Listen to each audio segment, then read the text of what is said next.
据近日韩国方面的消息称，由于之前美国方面卖给韩国的 F-35A 战斗机的维修费用实在过高，韩国空军有可能会将一架价值1亿美元的 F-35A 进行抛弃和报废。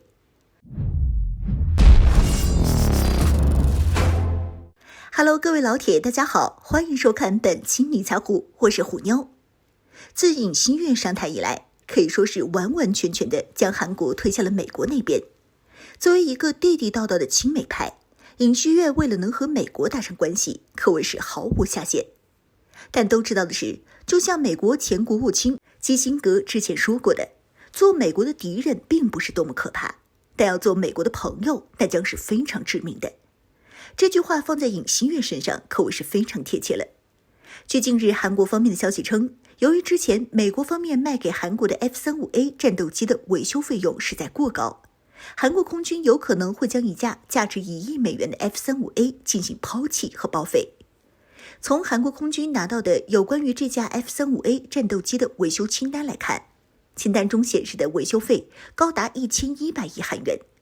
但当时韩国当局购买 F-35A 战斗机时候的价格也才为1300亿韩元。而由于这是一起不涉及制造商责任，也没有涉及保险赔偿的事故，理论上全部维修费用都将由韩国军方承担。在考虑到维修后的剩余寿命和折旧费用等因素后，似乎进行维修的实际收益不大。因此，韩国空军正在考虑对其进行报废处理，或用于转做地面教学演示的用途。也就是说，这并不是韩国当局大手大脚的缘故，有这个维修的钱，还倒不如再买架新的。其实对于韩国当局这样的做法，更多的则是透露出对美国售后的无奈。这里来说说关于这架 F-35A 战斗机为什么会面临报废的原因。据当时韩国方面的消息称，这架 F-35A 战斗机去年的时候发生了撞鸟事故。该机从青州基地起飞进行训练，在以约330米的飞行高度进入靶场时撞上一只老鹰，老鹰撞上飞机蒙皮后被吸入左侧进气道，随后一路向后损坏了起落架液压管线、机身部分电路和机轮以及刹车所需设备，导致飞机起落架无法放下。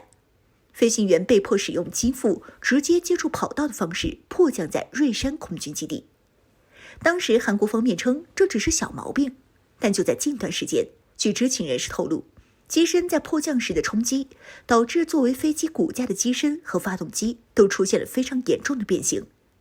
除发动机之外，其他主要零部件的损伤程度也很大，这也是为什么韩国当局会对其无法修复的原因。当然，这也是美国当局这些年来的售卖套路，维护保养又难又贵，关键零件还被美方掌控，一旦因为某些部位受损导致无法修复，那么美国当局就可以借机狮子大开口。韩国这次的天价维修费就是最好的例子。当然，不仅仅是在维修售后这块，有知情人士称，韩国当面购买的 F-35A 与其说是买，倒不如说是租来的，因为韩国当局花了那么多钱，却依旧没能获得 F-35A 的完全产权，甚至在每次飞行前都需要先向美国申请授权，经过美国当局同意后， F-35A 才能正常开机启动。而且 F-35A 的开机密码的加密十分复杂，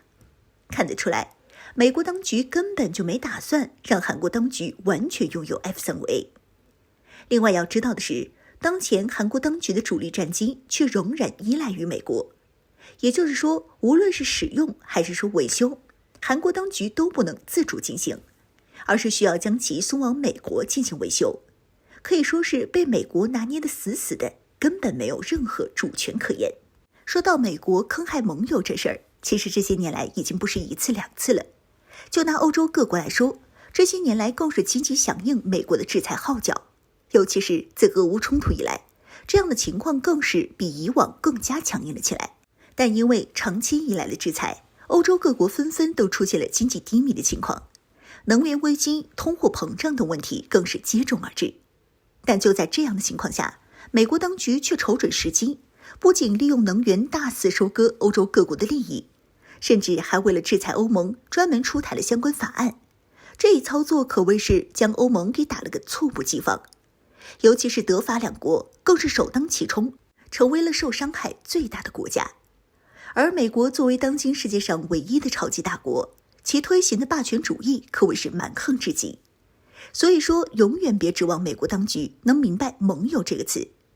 就像前面基辛格所说的，做美国的敌人并不是多么可怕，但要做美国的朋友，那将是非常致命的。显然，不论是韩国还是欧盟，都已经切切实实地感受到了。不过，对于这种明明被坑却还选择继续追随美国的国家，